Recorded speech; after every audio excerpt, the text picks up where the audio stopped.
Well, welcome back to the Real Estate Show, everybody. So happy to have you here today. I'm Alice Lema, your host of the show. I'm a broker here at John L. Scott Real Estate in beautiful Southern Oregon. And every week we do this real estate show. And boy, did we have another big week in the housing market, not only locally, but nationally. And thank goodness today, Guy Giles of Churchill Mortgage is going to be on the show. He's our in-house lender. He comes on the show once a month, first of every month, to kind of help us sort through all the things that happened with lending, the financials, buying and selling, and the market. And so Guy Giles is going to be here to talk to us about what changes he's seen. He's also good for making suggestions and having new ideas and strategies to help get stuff done. Before we jump into our conversation with Guy Giles, just want to take a quick second and talk about what's been happening in the market. We had a huge mass price reduction in the United States. It was on the news this week saying that 20% of sellers that were listed in the United States, 20% of them had price changes, just kind of all at once. And it was interesting because I noticed that last week. And I said to anybody who would listen, oh my gosh, there's like a group, like mass price change going on with all the sellers. And then it turned out to be nationwide. So the ramifications of that are far reaching. And a lot of it has to do with people deciding if they're really going to move right now, sellers decide if they're really going to move right now, or if they're not going to move and they're going to take it off the market. So it's a real come to the table kind of moment for the sellers. And thank goodness we're getting more inventory on the market every week, because some number of these sellers that have been listed for a while are not going to play ball. They're just going off market, saying they're going to either remodel their house, make other arrangements, or wait for another cycle. Not sure about waiting for another cycle, but that's what they're doing. And if you're buying, just want to say it's going to get better. I know the interest rate changes are hard, but they're predicting about a $30,000 difference now between what people could buy now and what they could have bought a couple of months ago. But we will adjust. We're in the process of adjusting. It's all happening.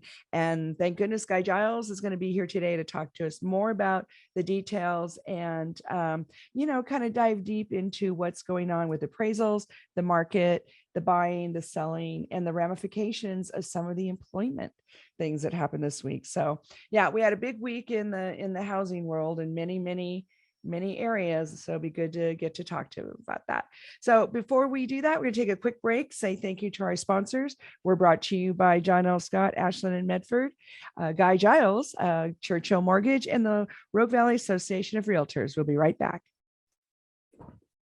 Well, good morning, Southern Oregon, and welcome back to the Real Estate Show. I'm Alice Lema, broker John L. Scott here in beautiful Southern Oregon with our in-house lender, Guy Giles from Churchill Mortgage, comes on every month. So glad to have you back, Guy. Hey, thank you. I'm ready to be back. Nice rainy weekend.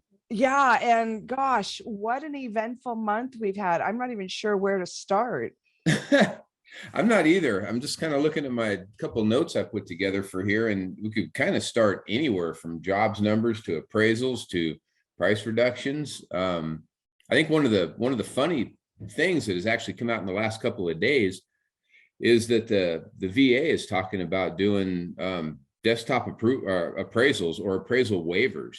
I read that. I was going to ask you about that because that's a friggin' game changer. It is. I've always done a lot of VA loans, to be honest with you.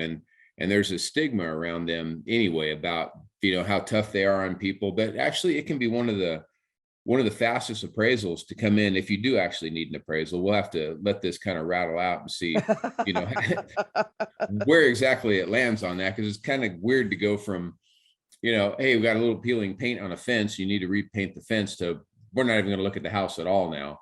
But I imagine it'll be like they do a lot with the underwriters and just kind of leave it to the interpretation of the underwriter if they want to underwrite it or not. I mean, that's been my experience with VA loans is there's actually a lot of things where you can be off the grid if an underwriter at a particular bank is comfortable with it. So you definitely, if you're a veteran, you want to be with somebody that is comfortable with VA loans, because that really does determine what you can get done and what you can't get done is the underwriters, because they've just left so much of it up to them.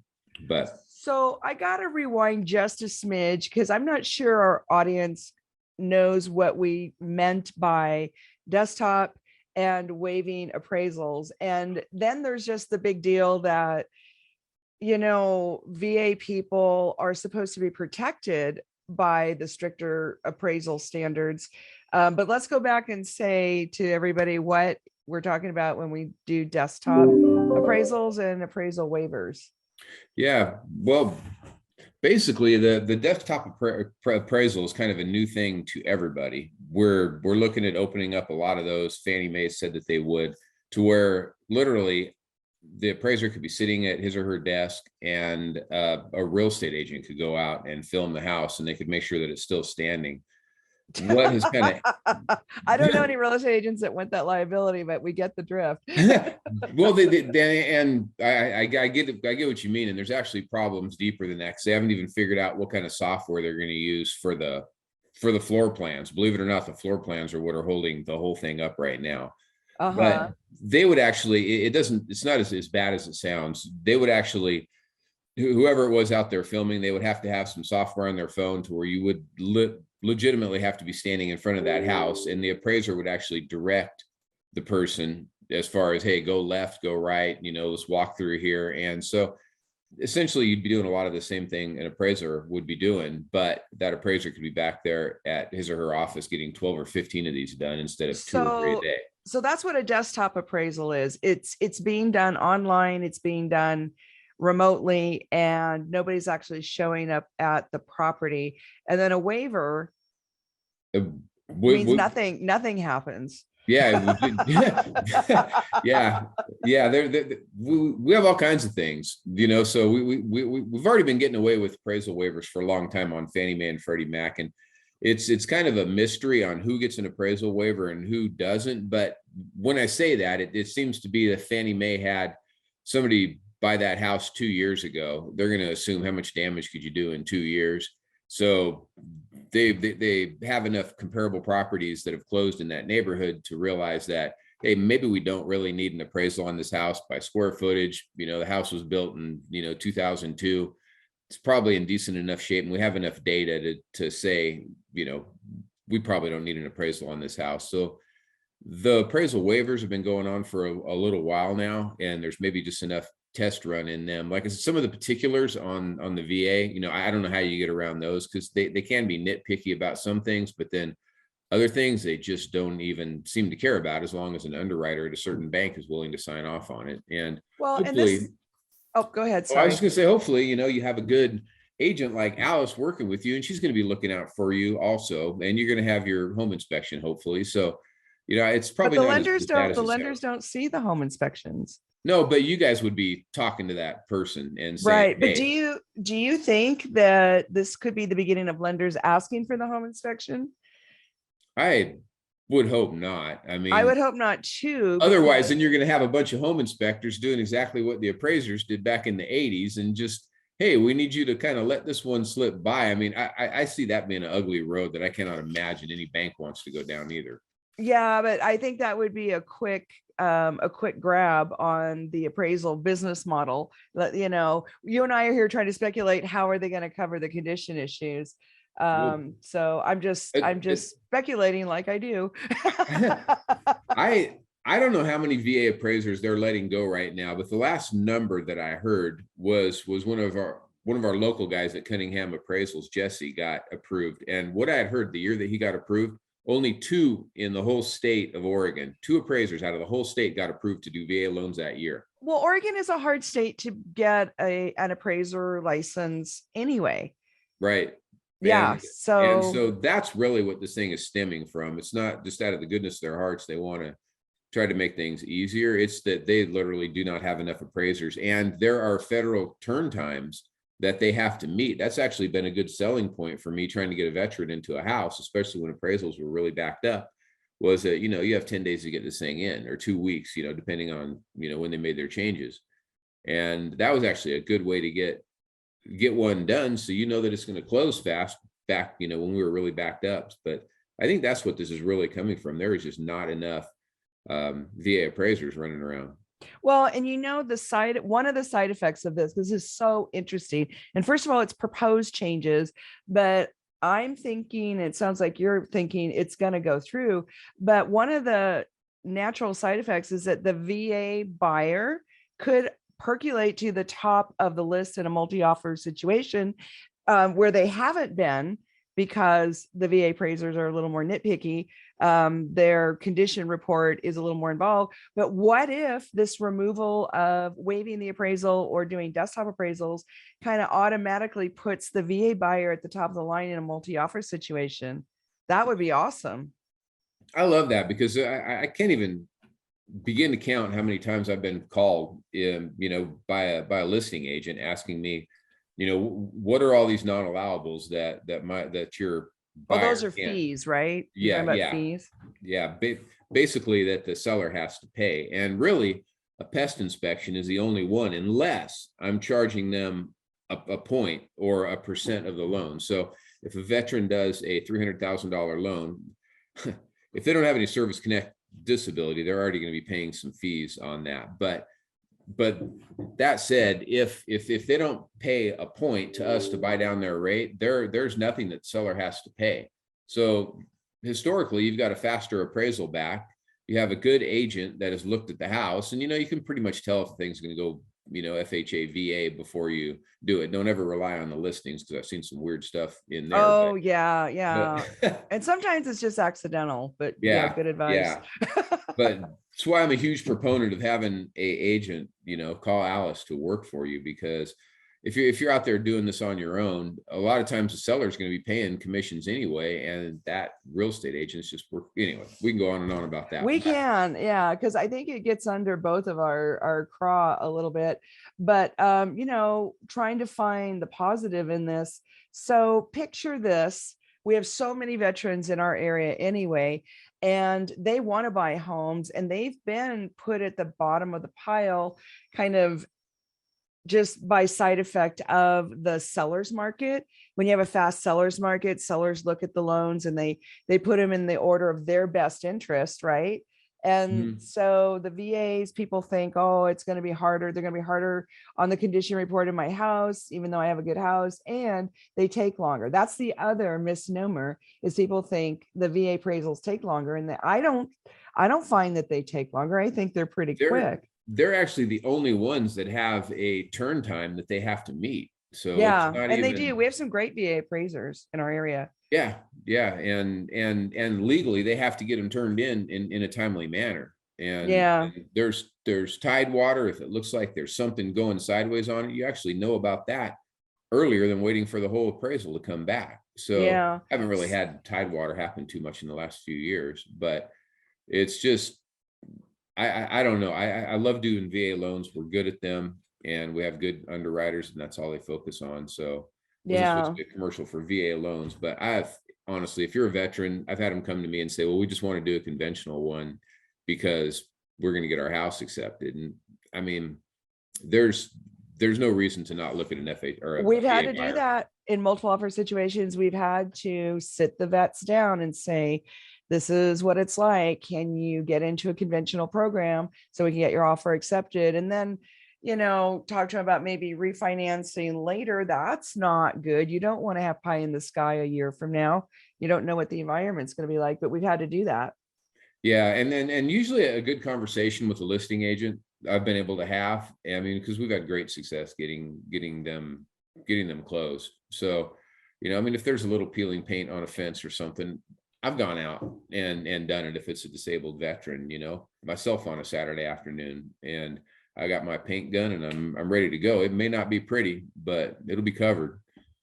Yeah. So what he's talking about is if there is an appraiser and there's a little bit of paint missing or something on the outside, there's a list. Every loan program appraisal has a list of condition items. So some of us, like Guy and myself, will go out before the appraiser and help the owner touch things up on the outside or trim some bushes back. so it passes. That's what you have to do. Oh my gosh. Well, this is so then there's the philosophical conversation is our veterans are not putting money down. I mean, the program allows them to not put money down. They're not doing mortgage insurance. Is this really smart? Here's the philosophical way. Is this really smart to take these folks who don't have any skin in the game, No offense, not sounding judgy, just saying no skin in the game. And now they're not going to have appraisals. Plus, they're not getting protected by the appraiser. The appraiser is like a layer of protection. Yeah, I have, I'm not on the servicing side. We do service a lot of loans, but I have never found it to be a big problem with people defaulting on loans with these programs. And yet you're absolutely right. On the surface, it's like, why would you do this? But we or at least why would you had, start there? Like, why aren't we starting with conventional? Yeah, well, and to be honest, there's legislation out there right now that we're talking about for first responders. It's been signed off by a whole lot of senators already. I actually have a sheet here because it's our company that's doing it, to where it's 100% financing for first responders. So I really don't believe that it's a move to loosen up lending to the point that it was before, where we had negative amortization loans, but they're finding out that these VA loans aren't necessarily going bad, and kind of looking at that model for all first responders. So that's interesting. There could actually, I could talk to you a little bit more about that. It hasn't been signed off, but there's well, we've got a break coming up real quick. Sorry, don't mean to cut you off. We'll be right back after a word from our sponsor. Well, hello again, everybody. Welcome back to the Real Estate Show. I'm Alice Lema, your host of the show, broker John L. Scott. Here in beautiful Southern Oregon, we're having a lively conversation with Guy Giles, our in-house lender from Churchill Mortgage. And we were just talking about the huge sweeping changes proposed in the VA program of doing away with appraisals. And I had to cut you off because we just have so much to talk about. So why don't you finish your thought from our last segment there, Guy? Well, this could be the start of, hey, this is the guy that blew up the whole mortgage industry for the second time this century. But if this program goes through, it'll be for all first responders, and we'll be able to do 100% financing. I mean, again, there are some fees involved with the VA, so I assume that all the work hasn't been done on these yet, and I don't know that there's going to be a lot of service connected disability, firemen, which I guess there could be. Again, I'm going to end up going too deep into the weeds, but they are looking at doing a first responder that is similar to the veterans loan. Yeah, I'm glad. And it's interesting that they've been studying the default rate. I think that is so smart, because we really want people to be purchasing within their lifestyle. And the funniest part is, historically, the very, very lowest default rate has always been the USDA, which is another 100% loan. There are some debt to income restrictions on the USDA loan, which I think does contribute to their really low delinquency rate on those. But that's historically been for lower income people, which, a lot of times you would think that might be something that they default on, but it's actually been the most successful program when it comes to that. But they have had some guidelines around the income. So it's actually becoming a little bit more viable, especially if we see some price reductions. You're up almost to $100,000 on just a family of four on really? On a USDA loan. Yeah, I looked up the numbers and I had them the other day, and I don't remember exactly what that was, but I'll bring it the next time. Yeah, that would be really interesting to hear. So, is any of this left over from the pandemic? Did the lenders just figure out that there's a lot of stuff going on in the appraisal portion of a loan that just doesn't need to be done? Do you think that's what it is? Or are they just digitizing their business? Which one is bringing this forward, do you think? Well, I think a lack of appraisers, like you said, they make it very difficult, especially in Oregon, to do anything. My daughter just got her CPA's license, and I was being told that it was harder than passing the bar exam in this state. So I do think that that's definitely contributed to it, just a lack of appraisers. But it is difficult to get your license. If I remember right, you have to mentor under somebody, so somebody has to be willing to teach you for a few years, and just the amount that goes into getting that done is incredible. So I do think that's definitely contributing, and we have to get these deals done. And again, if somebody's been out at a house, a couple of years ago, and they've done an appraisal on it, and it's in a neighborhood that's not, appearing to be declining, I don't think it's loosening up to the point where it's going to be a detriment to what we do for a living at all. Well, it's all very interesting. There was an article, I think maybe a month ago, somebody speculating were appraisers going to be extinct, and it was such a novel thought, but now we see steps being taken to streamline that whole process. And we're not trying to say that we don't love our appraisers. It's just an interesting phenomenon to be witnessing right now. Yeah, it's funny. My wife worked for Southern Oregon University before it was Southern Oregon University. I remember that. Back when it was SOC. And it's funny. She ran the printing department in there, and I just remember trying to talk to her, thinking, hey, everybody's gonna have a printer at home. It's gonna go away. I don't even understand why they still have a printing department. Why are they buying new stuff? But today you drive around town, and I just have this weird thing about print shops, because that's what she worked at. And just thinking 30 years ago, it feels to me like pretty much every print shop is still here from then. And I thought they would be extinct within a little while. So I don't think the appraisers are going away anytime soon. Yeah, I think we will still have them, but it'll be different. They'll be applied differently. But technology came in so handy during the pandemic, and it's not just the workforce that realized how they could be more efficient without going to the office, without this, without that. And then the employers, and now the lenders, and these loan programs, it's called digitizing. And it's actually a thing to do in your business. So, the title companies are going through a digitization, blah, blah, blah. It's hard to say. The title companies are digitizing, they're doing fewer in-person signings. Have you noticed that some folks are getting kind of remote Zoom notaries? We are able to do that now here at Churchill, where where I see that it could actually help is, I can't tell you how many times somebody signs down in California and they're like, well, we anticipate that, so we sign them a day early so we can get the docs back here and record.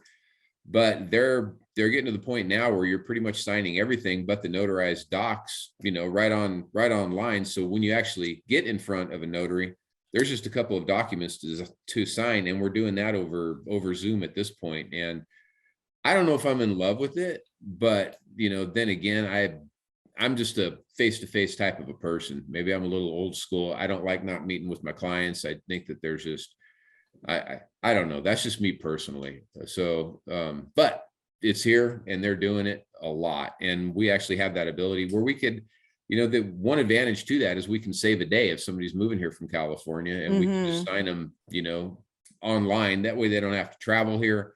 I've had them do it just to make sure that they closed on time. But it is coming, and it's here. So, well, and I think the face-to-face is important. I just think it's going to be more deliberate at a certain point, but I was really on the fence about whether, like you, if I was going to like this new, signing remotely by Zoom. A Zoom notary is now a thing, but I got feedback from the clients. They loved it, even if they're local, that they had one less trip to make somewhere. Yeah. And now, I didn't even think about the gas prices. Everybody's so sensitive about that, but maybe that's gonna help them. It's one less trip to make in the car. Well, no, I understand that. And this afternoon I do have a signing at 4:30, and they're saying, hey, we need to know so we can let our bosses know so we can get off work. So I do understand how that can be easier, but it's nice to be able to, well, you just have to make sure your notaries know enough to be able to explain the documents, because it is a big thing that you're signing on that day. And you want to make sure that everybody's comfortable and you're answering the questions and letting people know that there will be a bill coming for them, when the taxes are due, even though that's part of their payment. And that's just for their tax records, just little things like that to be able to reiterate some of the conversations you've had throughout the process. Yeah, I didn't think about that, but the notaries used to explain everything during the signing and answer all those questions. And the signings were 45 minutes long. So yeah, well, it's all changing right under our feet. So yeah. It is what it is, whether we're in love with it or not. But there's other ways to just educate people throughout the process. Maybe I need to reiterate those things a couple of times. Yeah, I'm during it. thinking I'm So gonna start doing that too. Yeah, kind of picking up so we get those questions answered earlier on and not at the signing table. think about how much money we'll save not having to give them gifts at closing. A little, hey, look, I'm Oh, he doesn't mean that, folks. teasing. I don't mean that. He really doesn't. I'm the guy that literally will offer my truck and my trailer and come help you on the weekend and move. Yeah, I won't, but that's nice that you do. Okay, so huge sweeping changes in the appraisal world. Let's talk about unemployment, because we just had some mixed messages from the unemployment. And then did you hear about the tech workers, the 17,000 tech workers that got laid off? I hadn't seen that yet. I mean, I know Tesla was looking at, he's thinking that he might have to lay off about 10% of his workforce for a little while. Well, and the reason I'm bringing it up is because that affects the home buyer immediately. The home buyer market pool hugely comes from the tech workers. Southern Oregon was bird dogged pretty early on in the shutdown as the place to go if your boss would let you and you had high-speed internet. Oh, so, yeah. I definitely had Facebook people come in here, and I think I was Google. I think I was the first one to have somebody that got their actual permanent waiver from Facebook. That's what it's called. Yeah. To do it. And, I still think that there's going to be a huge demand to be here. And we're so close to, Clownville or San Francisco, whatever you want to call it, that people can still go down there and visit on the weekends. And, it is just a nice, I can't imagine doing a pandemic down there like actually those Facebook people did, in a tiny little apartment with 4 people. They kind of had it all before the shutdown. I mean, they were sending buses to their houses. They had parks, they had everything. And then they closed down the parks. And I don't think anybody wants to go through that again in a big city. So I think our area should be buffered from some of this either way. And yeah, we're like a little utopia to them. Yeah. So, I mean, the sooner this Fed just crushes us and puts us into this recession, the sooner we can start working our way out of it. And at this point, so let's just go into the storm, so we can get out the other end of it. The only thing is these sanctions that they're doing all over the world at this point, hopefully that doesn't disrupt. Anyway, we're talking about mortgages today, so I'm gonna let you say something. Not gonna go down that road. The head of how hard it's going to be. And boy, that just scares the bejeebies out of everybody when Jamie Dimon is on, on the news talking about how bad it's going to be. So I agree with you. We should just get it over with and start recovering. I actually got to go to Washington and have dinner with him a few years ago. With Jamie Dimon of JP Morgan Chase. He's actually a pretty decent guy, and he's pretty smart. He's a very smart person. Yeah. He knows how to walk the fine line, between everybody politically. And, he has, at the end of the day, he's ran a very well run operation. I did work for JP Morgan for a long time. And, I believe him when he says something. It's kind of like listening to Warren Buffett. These guys live and breathe this stuff.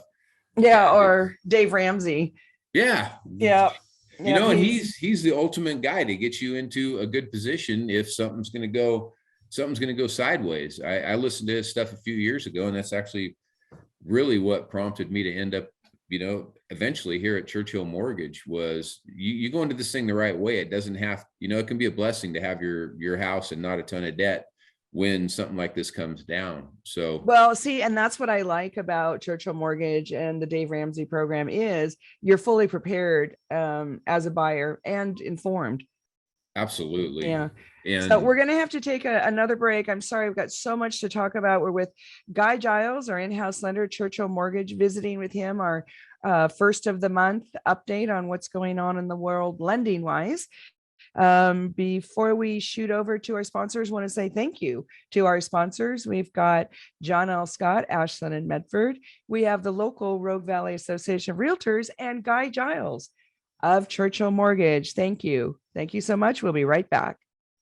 Well, welcome back to the Real Estate Show, folks. I'm Alice Lema, broker John L. Scott here in Southern Oregon. We're visiting with Guy Giles, our monthly lender update. Guy is here in Medford and with Churchill Mortgage. So we've talked about appraisal changes. We've talked about unemployment. Let's talk about what's happening in the housing market. Well, I think we're finally starting to see, some sellers coming around to reality a little bit. And I mean, I can't blame them for getting the highest dollar that they could on the houses, but I think we are at a point where there's some people that I've had pre-qualified in the past that have just been kind of like, this is just going too crazy, too quick, that are actually out there looking again. And I believe it was something you kind of called ahead of everything, because I was listening to your podcast the other day. So make sure you guys listen to that. She gives a lot of information that we don't make it to here on the radio show. But I think like 1 in 5 houses from the May 22nd week had some sort of a price reduction. In the nation, 20% of the sellers. Yeah. Isn't that something? It's good. Anybody that's been around this business for a while, everybody loves when the stock market goes up or your house price goes up forever and ever. And that sounds like a great thing, but we need affordable housing for people, and we needed this to slow down a little bit. So it's just going to hopefully open up the market for some people that have felt like they're priced out a little bit.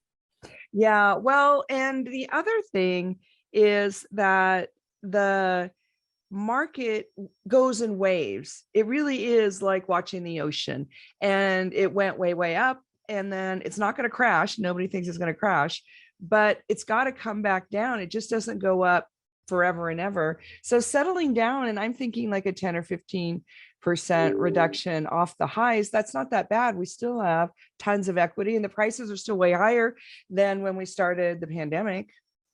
No, absolutely. Maybe it's like a tide coming in where you still have the waves, but overall, your house will appreciate some, but you try to hit those little dips, to be able to get into your house at that point. And what's happening now with the new people that are putting their houses on the market? They're looking around the neighborhood and they're undercutting the people that are languishing. Languishing means you went on, you didn't get a buyer, or you got a buyer and lost them, and you're still kind of hanging out there, not in escrow.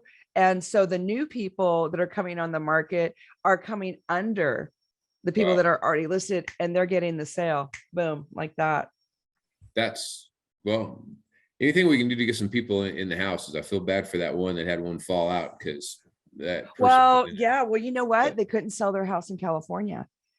Yeah. And that's weird because most of those markets in California are still real hot. So I think part of those, what we call feeder markets that come into Southern Oregon, I think they're starting to struggle a little bit too. Wow. Well, that could change a lot of things, well, that's why I was bringing up the tech worker layoff.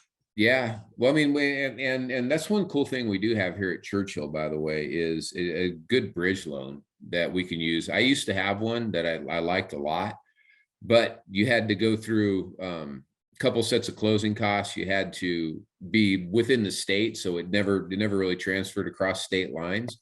And I don't want to put you in a position if all of a sudden your house down there in California will not sell, we want to have a conversation, but it at least puts you into a position where you're almost a little better than a cash offer, because you're able to execute on it without selling your house. And then you might not have that cash buyer that's lowballing you to the point, because they know they hold all the cards with the cash. So it's actually could be a pretty good program that can help some of our people moving up. And so what, can you just tell me what a bridge loan is just briefly?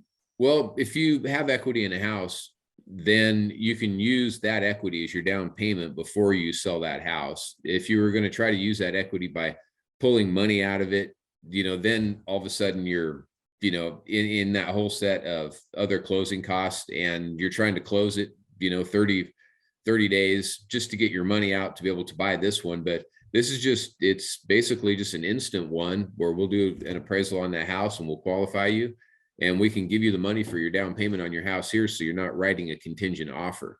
Wow, that's super great. And you know what else? It's less stressful, because I'm sitting here listening to what you're saying, and it's like if people had those, they wouldn't have to be timing their escrows together. And it also limits how many houses you can you can bid on, because the seller of the house you want might not be able to accommodate your timing.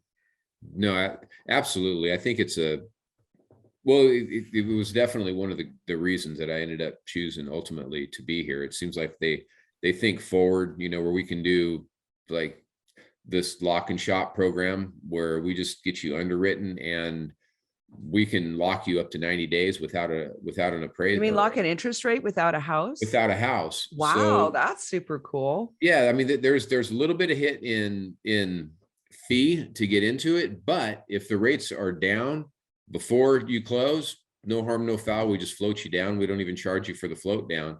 And in this environment right now, I think there's people, as this thing starts to unwind and we move towards recession, we're actually finally seeing a little bit of relief on the rates from them just continually going up and up like they have since November. So you might even have actually a little bit of a lower rate when you go to close, and we'll float you down to that rate, but you're protected from it going up. And so you know that it's not going to get, any uglier than that, barring finding a house that the taxes are $8,000 a month. That's never fun. Right.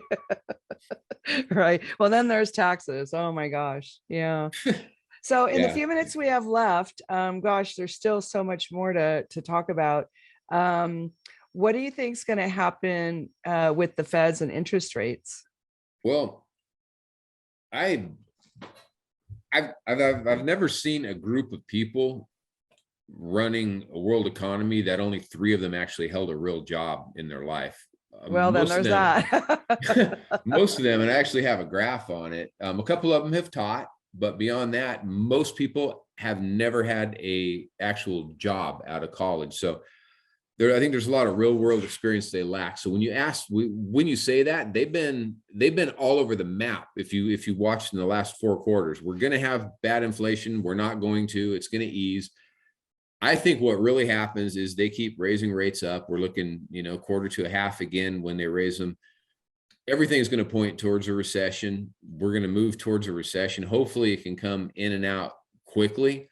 We should have hopefully a little bit of neutered government after this election, where you have a president that's different than the Congress. So then markets like that a lot, because they know that nobody can make some big move on either side. So I anticipate some lower rates. I don't know if it's by the end of the year or by the first or second quarter of next year. Lower than what we have now? Absolutely. Yeah. Okay. Yeah. Do you think it's going to go up first? I think it still could some.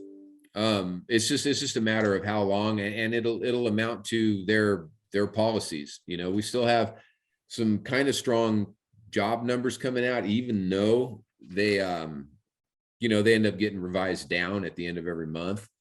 But we're still going into this storm, like Jamie Dimon was talking about. It's just a matter of how the Fed ends up navigating it. And we're getting so many mixed messages from them at this point. I can't anticipate it for sure, but if history has anything to say about it, I would think we see some relief, in the next few months.